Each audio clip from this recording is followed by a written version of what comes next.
qu'est-ce qu'il y a? Non mais sérieux là, c'est quoi ce plan foireux? Bon, on va au château. Et on était obligé d'y aller par les vignes au château. T'es bien gentil, j'aurais déjà voulu prendre le tramway, mais le GPS il dit c'est par là.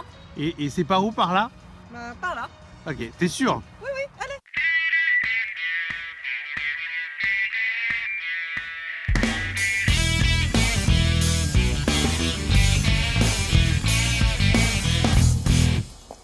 Et bien tu vois, il est là le château. Ouais. Bon, je vais vous dire ce qu'on a prévu aujourd'hui. Bordeaux et le vin, c'est une longue histoire qui s'écrit entre tradition et modernité. On va d'abord aller visiter les coulisses du Château Pape Clément avec monsieur Bernard Bagré et Sébastien Labatte. Ensuite, c'est Prune qui va nous faire vivre une expérience atypique autour du raisin, mais pas avec le vin. Elle nous en parlera. Et enfin, c'est Jarry et sa sortie qui, elle aussi, est, je crois, atypique. Je vous emmène avec moi? Bonjour Sébastien. Bonjour Davina. Merci de nous recevoir aujourd'hui au Château Pape Clément. Avec plaisir, bienvenue. Merci. Donc toi, tu es directeur des filiales du groupe, c'est bien Voilà, ça? tout à fait, oui, parce que le groupe ne fait pas que du vin, on a aussi beaucoup d'activités autour du vin, donc le restaurant gastronomique avec Pierre Gagnère, Oui. la grande maison de Bernard Magré, l'institut culturel et aussi toute une animation, des activités autour de l'œnologie, donc des animations pour les événements perso ou d'entreprise. Voilà. D'accord, ok. Et aujourd'hui, c'est les coulisses du château C'est ça. que tu nous fais visiter, on y va? Allons-y. On a good life, I'll take you to paradise. Voilà, donc on arrive dans les chais Marie. Waouh, c'est impressionnant. Cette odeur du vin quand tu rentres, c'est très agréable. C'est ça, oui. On vieillit le Pape Clément en fût de chêne, donc c'est l'odeur du vin en pleine vinification qu'on sent dès cette pièce. Et alors cette pièce, comme tu peux le voir, rappelle le Pape Clément. Oui. Comme le nom du château l'indique, le Pape Clément était propriétaire des lieux dans les années 1300, puisque en parallèle, on vendange la Pape Clément depuis 1252, les premières vendanges, donc ça fait quand même quelques siècles. Say you'll never let me go. Tu as fait référence à plusieurs reprises à cette cohabitation entre tradition et modernité. Est-ce que tu peux me dire comment ça se traduit dans votre travail du vin? Oui, tout à fait. Et alors on est dans un lieu parfaitement adapté, puisque déjà on voit les cuviers en bois et les tonneaux en fût de chêne, donc ça c'est utilisé depuis la nuit des temps pour le vin. On a également à l'étage du dessus des tables de tri manuelles, c'est-à-dire que lors des vendanges, en fait, chaque grain va être sélectionné à la main par des personnes D'accord. humaines au lieu d'utiliser des machines. Donc ça c'est très important pour la qualité du raisin qui est vinifié. Et ensuite au niveau du traitement du sol dans les vignes, on utilise encore des bœufs à la place des tracteurs, voilà, oui, pour en fait maintenir le sol dans un meilleur état, puisque les tracteurs lourds écrasent le sol et donc diminuent la qualité du terroir, alors que les bœufs ne le font pas. Donc finalement, une tradition encore plus ancienne. Voilà, et du coup, pour faire contraste avec ça, on va passer dans le cuvier voisin, où là on va voir plus la partie moderne de l'exploitation. Super, je te suis. But then his hands were Donc là, comme tu peux le voir, un cuvier un peu plus moderne avec des cuves en aluminium. Donc ça, effectivement, bien plus moderne que les cuves en bois. Et alors, pour parler des techniques modernes qu'on utilise, il faut savoir que les parcelles, en fait, au moment des vendanges, sont prises en photo de manière aérienne par un drone. Donc, qui va nous informer sur l'état d'avancement et la maturité du raisin. Et on va pouvoir, comme on dit, de manière chirurgicale, choisir les micro-parcelles.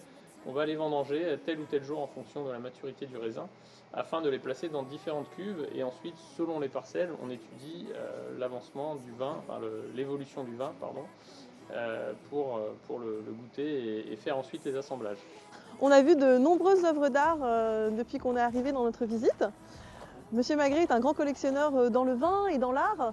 Mais est-ce qu'il a d'autres collections? Tu peux nous en parler un petit peu? Oui, alors, il a commencé ses collections avec des collections de bronze, d'œuvres en bronze, de sculptures. Il a également une collection de montres à gousset, donc, qui est exposée au château Fontbroche. Et comme tu peux le voir, on a aussi sur les propriétés une collection d'oliviers. Donc chaque propriété du groupe a ses oliviers, donc plusieurs fois millénaires, certains ont plus de 2000 ans. Wow. Voilà, donc une autre collection. Et également au château La Tour Carnet, Monsieur Magré a une collection de voitures anciennes. Ouais. Voilà. Waouh! Effectivement, c'est une vue impressionnante sur toutes ces vignes. Oui, ben, vue imprenable, vue assez unique puisqu'on est au sommet d'une butte. Le terroir du Pape Clément, en fait, c'est une butte argilo-calcaire, donc un peu surélevée par rapport au niveau de la mer et au niveau de Bordeaux. Donc c'est pour ça qu'on voit, comme tu peux t'en apercevoir, jusqu'à Lormont, le pont Chavandelmas, Oui. voilà. Et donc une vue aussi sur les 60 hectares de vignobles de Pape Clément. Donc c'est un endroit assez intime, comme tu as vu, c'est privé, c'est pas accessible à tous. Donc bienvenue dans les coulisses du Pape Clément. Bah, merci de nous avoir fait partager ces espaces privilégiés. Avec plaisir. Bonjour Monsieur Magré. Bonjour. Merci de nous recevoir aujourd'hui, de nous accorder un peu de votre temps et de nous avoir ouvert les portes de votre incroyable propriété aujourd'hui. Merci, c'était avec plaisir. Self-made man, homme de terroir, ambassadeur de l'art contemporain et collectionneur, vous avez un parcours assez atypique et remarquable. Est-ce que vous pensez qu'aujourd'hui, dans la société actuelle, on puisse avoir une expérience similaire? Je crois que oui. Parce que moi, quand j'ai commencé quand j'ai créé mon entreprise à 20 ans, après avoir quitté l'école à 16 ans, on me disait, mais bon, avant ça se passait comme ça, maintenant, quand tu veux lancer quelque chose, ce sera plus difficile ici et là. Et on me pose encore la même question aujourd'hui, la voici. L'Institut Magré est un formidable lieu d'expression de l'art contemporain. Aujourd'hui, on parle du digital, on l'associe en tout cas au 10e art. Est-ce que vous, c'est un domaine qui vous intéresse, dans lequel vous avez envie d'investir aujourd'hui? Dans le digital? Oui. Mais c'est fondamental. Hein. Une entreprise qui n'investit pas dans le digital et qui ne fait pas sans arrêt des projets dans le digital, c'est une entreprise qui va perdre volontaire. C'est exactement comme la robotique. Qu'on le veuille ou non, la robotique est là, elle est là, elle aura un réel service. Enfin, vous ne le savez peut-être pas encore, mais La Petite Bordelaise, c'est une émission destinée à décrypter la ville et sa région pour les néo-bordelais, mais pas que. Quels conseils donneriez-vous à des néo-bordelais comme nous, finalement, pour s'intégrer aujourd'hui à la ville et la région? D'abord, l'initiative que vous prenez est excellente, dans la mesure où elle est très large en diffusion. Par conséquent, ça va amener encore à Bordeaux vraisemblablement beaucoup de monde, non seulement pour visiter, mais également pour y habiter.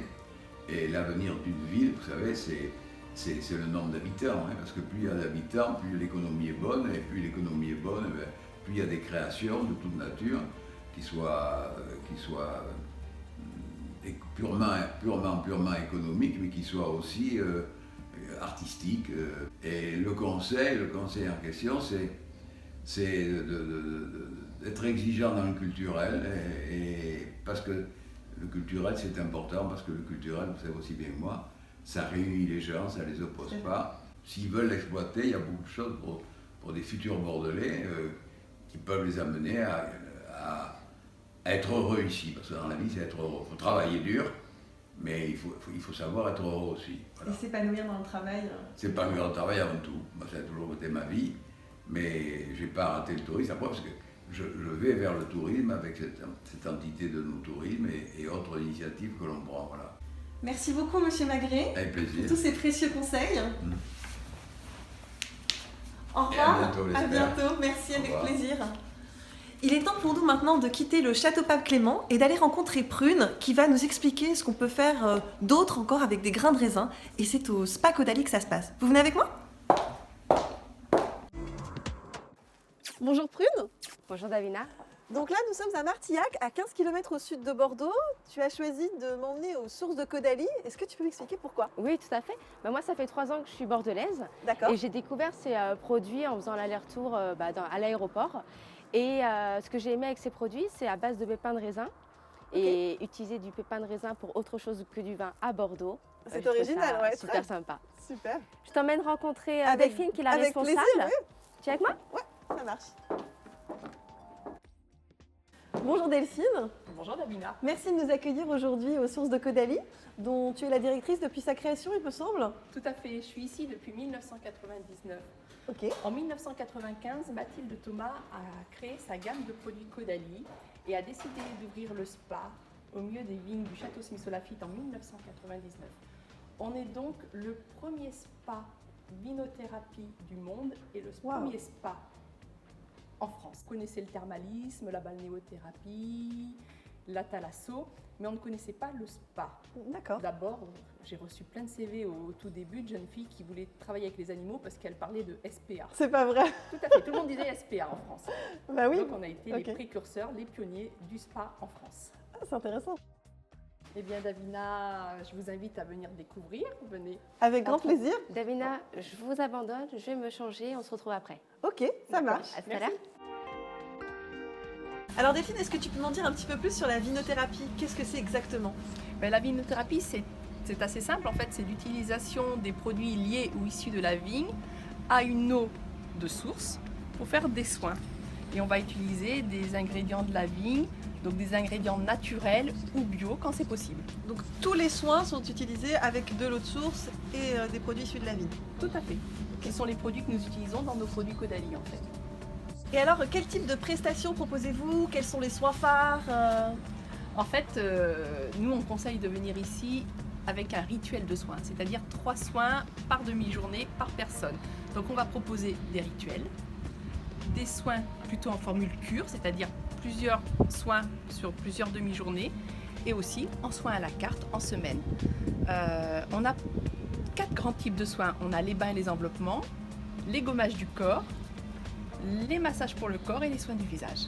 Et les soins phares, alors, parmi tous ces soins, ce sont lesquels? Alors nos soins cultes sont le gommage du corps crush cabernet au pépin de raisin, le massage du corps à l'huile divine et notre soin du visage fermeté, le resveratrol lift.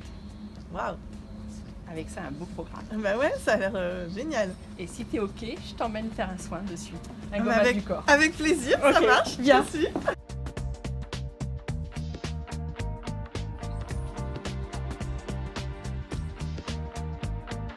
Donc là, mesdames, vous faites le gommage crush cabernet, donc qui contient le sucre brun pour son côté exfoliant, éliminer toutes les cellules mortes. Vous retrouvez aussi les pépins de raisin pour la même action, qui en même temps va permettre de redonner tout l'éclat. Vous retrouvez le miel de Gironde, donc qui va permettre de régénérer, adoucir votre peau en profondeur. Et vous retrouvez aussi l'huile de pépins de raisin pour son côté antioxydant, nourrissant. Et des huiles essentielles, donc concentrées, la verveine des Indes, citron, pour son côté détoxifiant et drainant. C'est agréable. Ah, c'est super agréable. Vous allez avoir la peau toute douce après le soin. Non, mais c'est une super idée à faire avec son père, Claude. Ah oui, tous les deux en amoureux là, sur Ah la ouais. en même temps. Le paradis. Sachez mesdames que vous pouvez retrouver donc le rituel sarment amoureux, où vous êtes 2h30 dans la même cabine, où vous avez en soin donc, Comme ça. oui. Oh, génial. Le bain barrique, le massage de l'ensemble du corps ainsi que le soin du visage. Donc c'est super à faire à deux. Ah ouais. Là, il est tout de suite plus amoureux. C'est ça?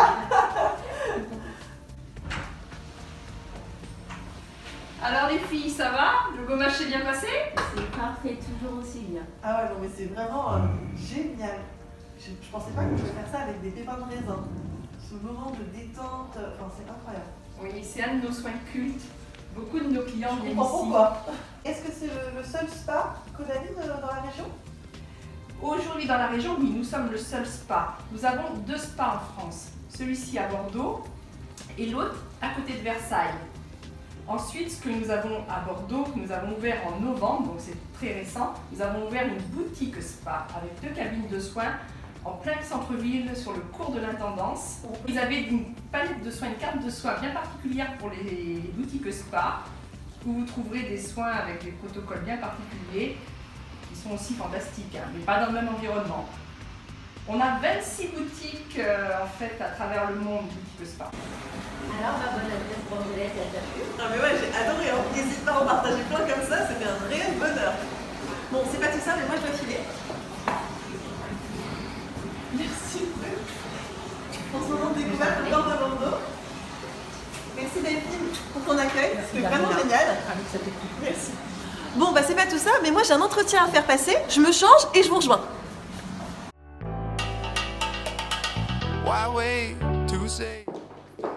Bonjour Monsieur Jarry. Enchanté.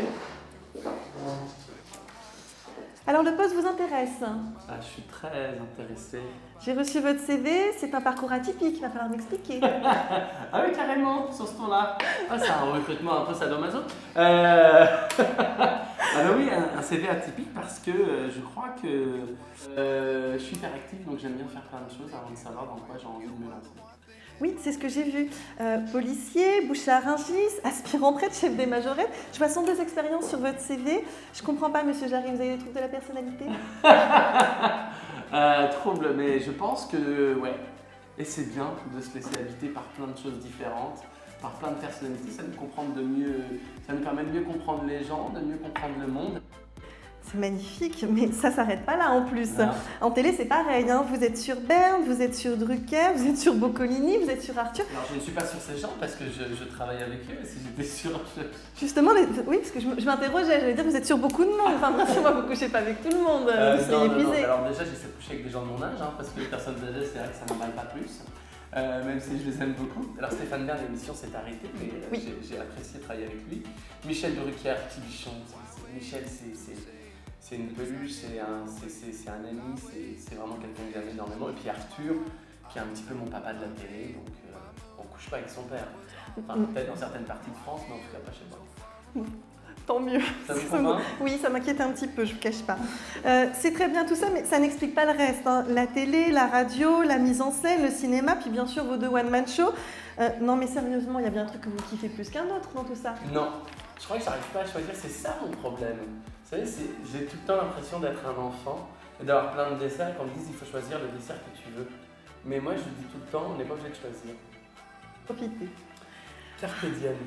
Vous m'épuisez, on va se tutoyer, ça va être plus simple. Ça fait très film. Vous êtes pas la sœur de Clara Morgan? Non, pas du tout. Non, parce que vous savez qu'entre nous, ce ne sera pas possible. Non. On peut être amis, on peut rigoler, mais sexuellement, alors vous êtes très jolie, hein. Sexuellement, voilà, ça serait un petit peu comme rendez-vous en terre inconnue pour moi. Oui, je comprends bien. Plus sérieusement, tu seras à Bordeaux avec ton spectacle le 17 février. J'ai un très bon souvenir de cette ville. J'ai adoré le public qui était hyper avenant, très... Et puis Bordeaux, c'est une super ville. T'as eu l'occasion de visiter? Cool. Ouais, je me suis dit, tiens, Juppé, il a fait un truc bien. Ouais. Non, mais c'est vrai, parce que bon, il a quand même des petits soucis avec l'argent qui n'était pas son argent, le petit coquin. Mais il a fait des belles choses. Cet aménagement de la vieille ville qui est vraiment magnifique. Oui, et puis le TGV à Paris qui sera en 2 heures bientôt. Oui, voilà. Ça c'est cool. Parce que le 17 février, c'est full. Ton spectacle, il n'y a plus de place oui. à Bordeaux. Séance de rattrapage, tu reviens en fin d'année dans le sud-ouest et donc à Paris, il reste encore des places 21 et 22 octobre à l'Olympia. À l'Olympia. Donc le TGV permettra de faire le trajet. Oui, mais je vais revenir à Bordeaux quand même. Ah oui? Bon, je rappelle, toutes les infos sur ton spectacle sont sur www.jarryatypique.fr. Voilà. Et sinon, le poste, tu le prends ou pas? Je prends... Elle doit me faire dire des choses, hein. Tu es sur machin, tu es sur truc, est-ce que tu prends le poste? Ça, c'est terrible quand même. Ça répond pas à ma question. Alors, c'est quoi le poste exactement? Qu'est-ce qu'on attend de moi dans cette émission? Ah bah, il peut se passer tout et n'importe quoi. Hein. Dans la petite bordelaise, on parle. Non mais... Alors, je ne te connais pas, mais tu as faim. Donc, j'aimerais lancer un message aux auditeurs de l'émission. Rappelle-moi ton prénom. Davina. Davina a faim. Davina cherche l'amour, cherche... voilà, si tu es juste propre, hein, je pense qu'elle a tellement faim que ce sera le seul critère. Voilà. Merci Réponds-nous, écris-nous à l'émission Davina a faim, #crevarde. Et on répondra à tout le monde. Je suis désolée, monsieur Jarry, mais ça va pas être possible pour le poste. Écoute, bah, je suis surpris. En tout cas, j'ai hâte vraiment de retourner à Bordeaux. Et je sais qu'à Bordeaux, vous avez la spécialité qui s'appelle... Le cannelé. Le cannelé. Donc ça va être génial. Je vais recouvrir à mon corps de cannelé. C'est original, ouais. Ça, c'est pas mal. Ouais, c'est pas mal. C'est pas mal. On attend de voir. Non mais non. Non, mais elle Je parlais du spectacle. Donc, dans le hashtag... elle a la dalle. Offrez-lui des cannelés. Tu vas recevoir des kilos. Voilà, celui qui trouve son poids en cannelé passe la soirée avec elle. Je lance ce jeu. Trouvez son poids en cannelé. Ça va pas vous coûter bien cher. Bon, la petite bordelaise, 3e épisode, c'est terminé. Si vous avez aimé, partagez, followez, tweetez, instagrammez, bref, faites le buzz. La semaine prochaine, on va surfer sur la vague. Maintenant, je vais vous laisser, parce que ce candidat, c'est vraiment pas possible. Je vais en chercher un autre. Pardon? Merci, Vous êtes monsieur. sérieux? Il va falloir prendre vos affaires. Oui, Au écoutez, revoir. je connais, j'ai mes oncles Jackie et Michel, je pense qu'ils auraient un poste pour vous. Si vous avez un CV, je peux faire le relais. Non, ça va aller, je vous remercie. Merci à vous, vous Au êtes revoir, charmantes. bonne Voilà. journée. Hein. Allez,